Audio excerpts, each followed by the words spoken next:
Bon, ça fait déjà 6 mois que nous sommes en 2022. On en est où? Vous l'avez bien vu, depuis plus de 8 semaines, les crypto-monnaies perdent de la valeur. Le Bitcoin ayant même touché un point le plus bas à 17 500 $. Sur le marché des crypto-monnaies, on les présentait il y a quelques mois encore comme valeur refuge contre l'inflation, mais voilà. On est en train de vivre probablement le pire marché sur les actions, les obligations depuis 40 ans.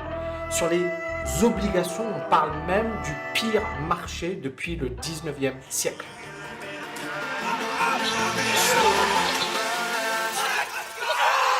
Maybe not today, maybe not tomorrow, and maybe not the next month.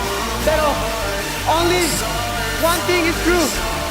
I will be champion one day, I promise. I promise. Ouais bon, reprenons les choses sérieuses. Bonjour à tous et à tous, bienvenue sur la chaîne de Arcane. Aujourd'hui on se retrouve pour une toute nouvelle vidéo dans un cadre un peu spécial, pas derrière le bureau. J'ai décidé d'aller un peu à l'extérieur parce que je sais que cette crise a fait un peu mal au cœur et je me suis dit que respirer un peu l'air, etc.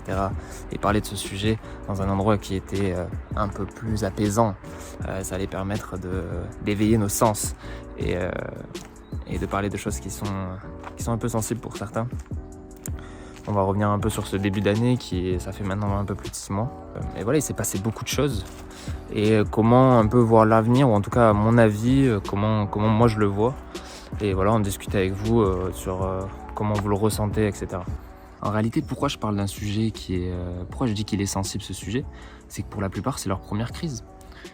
Il y en a qui ont vécu 2008 parce qu'ils sont plus âgés, etc. Mais si on parle de la nouvelle génération, alors oui, il y a eu certaines crises sur les cryptos, il y a eu la crise de la Covid, etc. Mais en réalité, c'est une crise celle-là qui risque de durer un peu plus longtemps que celle du Covid. Celle du Covid, oui, il y a eu une crise, oui, c'était lié à la pandémie, mais il y a eu un rebond assez rapide. Et voilà, là, c'est comme beaucoup de youtubeurs parlent, c'est une récession qui se prépare, donc c'est un ralentissement de la croissance. Je vous mets la définition juste ici. C'est un ralentissement de la croissance qui peut durer. En tout cas, maintenant, on y voit un peu plus clair qu'en début d'année. Mais néanmoins, c'est pas parce que maintenant on y voit un tout petit peu plus clair qu'on peut dire que, par exemple, on est au bottom sur les cryptos ou même sur les indices, que tout va repartir en croissance, etc.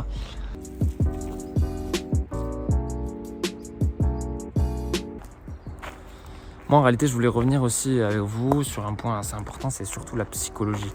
Parce que moi, j'en vois beaucoup dans mon entourage qui lâchent un peu, mais c'est logique. Voilà, les marchés baissent, etc. Tu vois ton argent et ton portefeuille descendre, que ce soit sur les cryptos ou investissement, etc. Que ce soit même sur le trading, enfin l'investissement actif ou l'investissement passif, surtout sur l'investissement passif, qui se disent bon bah ça baisse, autant s'y désintéresser et revenir quand ça remontera. C'est qu'en fait il y a deux types de personnes. Il y a ce genre de personnes et forcément elles vont passer à côté d'opportunités parce que elles vont se désintéresser du marché, que ce soit crypto, investissement, etc. Et en réalité, elles vont revenir que quand ça sera revenu à la normale. Donc cette personne, en fait, elle pensera sur le moment qu'elle gagne de l'argent en s'y désintéressant et en investissant plus dans ces actifs qui sont en train de baisser. Et c'est comme ça qu'on crée des gens frustrés, en fait. C'est des personnes qui n'ont pas investi, qui s'y intéressaient pas et qui vont s'y intéresser que quand tout augmentera. Et malheureusement, c'est en temps de crise où il faut bosser en fait. Il faut bosser, s'intéresser à l'investissement, comment s'y prendre, etc. pour préparer le nouveau cycle. Et tu as la deuxième personne qui est optimiste. Moi, c'est un peu le but de ma chaîne. C'est vraiment rester optimiste, que ce soit sur les marchés, ne pas réagir à ce qu'on pense, mais plutôt à ce qu'on voit. Et justement profiter de ce temps qu'on a durant les crises, etc. pour mieux préparer les prochains cycles. Après, pour la plupart, je peux comprendre votre psychologie. C'est humain. C'est humain de douter, surtout qu'il y en a plein qui ne s'intéressent pas tous les jours non plus à l'investissement. Donc c'est pas aussi facile qu'on le pense. Mais en réalité, il suffit juste d'être optimiste. Que ce soit dans la vie ou même dans les investissements, c'est pareil. Si tu es optimiste sur les investissements, forcément, toutes tes actions le seront. Et tu seras récompensé. Après, à mon avis, si tu as vu ma vidéo en suggestion, etc., c'est que forcément, tu t'intéresses à l'investissement, que ce soit de près ou de loin. Tu es full optimiste, tu veux vraiment apprendre pendant cette crise, profiter justement de ce temps pour enrichir intellectuellement, etc., pour préparer le prochain cycle et les prochaines croissances, que ce soit sur les cryptos, les indices, etc. Je t'invite à t'abonner, clairement. Je t'invite à t'abonner. Et de toute façon, le but de ma chaîne, c'est vraiment d'apprendre pendant ce temps de crise, etc. je vais autant apprendre de vous que vous allez apprendre de moi.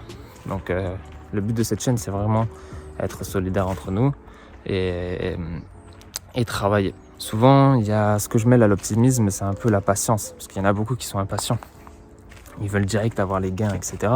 Alors que des fois, il faut attendre plusieurs semaines, plusieurs mois, voire des années.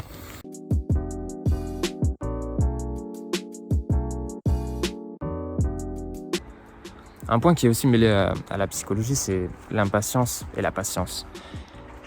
L'humain est généralement impatient. En réalité, on le voit, que ce soit dans le trading avec les effets de levier, etc. Moi-même, je suis tombé dedans au début, etc. Malheureusement, l'effet de levier, en réalité, même si on le maîtrise et qu'on fait des effets de levier en x2, x3, ça reste beaucoup trop dangereux. Surtout sur les cryptos. Après, sur les indices, c'est beaucoup plus facile de faire des effets de levier parce qu'il y a beaucoup moins de volatilité. Mais sur les cryptos, ça va déjà très vite. Donc pourquoi mettre de l'effet de levier dans un mouvement qui est déjà rapide? Donc ça, c'est un exemple parmi tant d'autres. Mais là, sur les investissements long terme, etc., il y en a, ils ont investi et ils veulent avoir les gains au bout d'1 an ou même 6 mois. Non, ça marche pas comme ça. Mais au bout de 2 ans qu'ils ont investi, ils se disent déjà mais je comprends pas, ça a baissé, nanana, est-ce que c'est normal? Et de toute manière, tu peux pas te baser forcément à 100% sur l'historique des marchés. On ne sait pas ce qui va arriver dans 10 ans, dans 20 ans. C'est que des suppositions. Donc en fait, quand tu commences à investir, il faut pas voir les gains sur 1 an, 6 mois. Au début, c'est normal de regarder un peu son portefeuille, de savoir si ça a avancé, si on a gagné un peu, comment ça se déroule et tout, parce que voilà, on est curieux, c'est normal. Mais de là à tirer des conclusions sur les investissements qu'on a placés au bout de 6 mois, tu peux pas. Après, tout dépend des investissements, on est d'accord, là je fais une généralité. Mais moi je parle pour la plupart des gens. Et puis 2022 a commencé avec la guerre en Ukraine, l'inflation qui a augmenté de partout, que ce soit en Europe, qui a été mal gérée, qui est toujours mal gérée, et l'inflation aux US avec les taux d'intérêt, etc. Fait qu'au début de 2022, en fait, on n'y voyait rien. On voyait rien, et quand on voit rien, on ne peut pas investir. Les investisseurs, ils font rien. Ils n'achètent pas, ils investissent pas. Il n'y a pas d'acheteurs, en fait. Là, à l'heure d'aujourd'hui, on y voit un peu plus clair, mais en réalité, il y a tellement de problèmes encore à régler que les investisseurs, ils statent, quoi. Il n'y a pas de signe qui nous fait penser à une reprise de la croissance, etc. Il y a plus de signes qui nous font penser à une récession, donc c'est-à-dire un abaissement encore de la croissance que autre chose. Donc c'est pas fini. Cette crise, elle est pas finie et elle est loin d'être finie.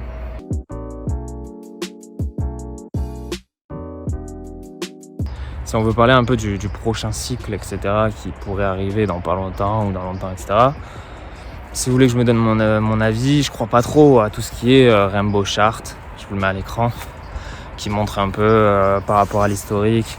C'est une charte en forme d'arc-en-ciel, etc. Bon, moi j'y crois pas trop à ce genre de truc, mais ça montre qu'on est au bottom. Non, pourquoi pas. Ensuite, ce qui nous fait revenir à la psychologie dont je vous parlais tout à l'heure, c'est un peu la psychologie market cycle. Je vous mets le graphe juste là. En fait, ce graphe, c'est intéressant de savoir dans quelle psychologie on est pour savoir un peu. C'est des zones de marché qui ont été généralisées.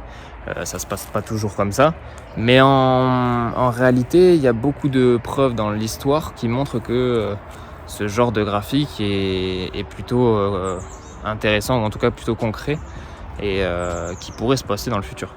Donc c'est intéressant de savoir dans quelle psychologie on est. Moi, je vais pas vous mentir, je suis un peu partagé entre le déni et la colère. La colère parce que ça dure depuis pas mal de temps. En réalité, il y en a beaucoup qui ont perdu beaucoup d'argent, que ce soit avec des projets qui sont complètement écroulés comme Luna, etc. Ou même des cryptos qui ont fait moins 80%. Et le déni parce que, comme je vous l'ai dit tout à l'heure, cette crise risque de durer et pour l'instant, on voit pas de signe majeur d'une reprise haussière. Pour conclure, je tenais à vous remercier d'avoir tenu jusqu'à la fin de la vidéo et je tenais quand même à dire que cette vidéo n'a pas pour but de faire peur ou quoi que ce soit, mais plus du coup d'être optimiste et de faire le point en tout cas sur la situation, vu qu'on est à la moitié de l'année. Et puis voilà, c'est ma première vidéo YouTube, on va voir où ça nous mène. Moi en tout cas je suis très heureux de la faire Et je suis très heureux de partager un peu les moments que je passe dans ma vie et les expériences que j'ai eues pour que vous en appreniez le plus possible et que j'en apprenne le plus possible de vous. Alors comme je dis dans la vidéo, le plus important c'est de ne pas abandonner. Alors pour l'instant je te laisse là, mais je te laisse un petit extrait de la prochaine vidéo et je t'invite à t'abonner. There's a fire starting in my heart, reaching a fever pitch, it's bringing me out the dark.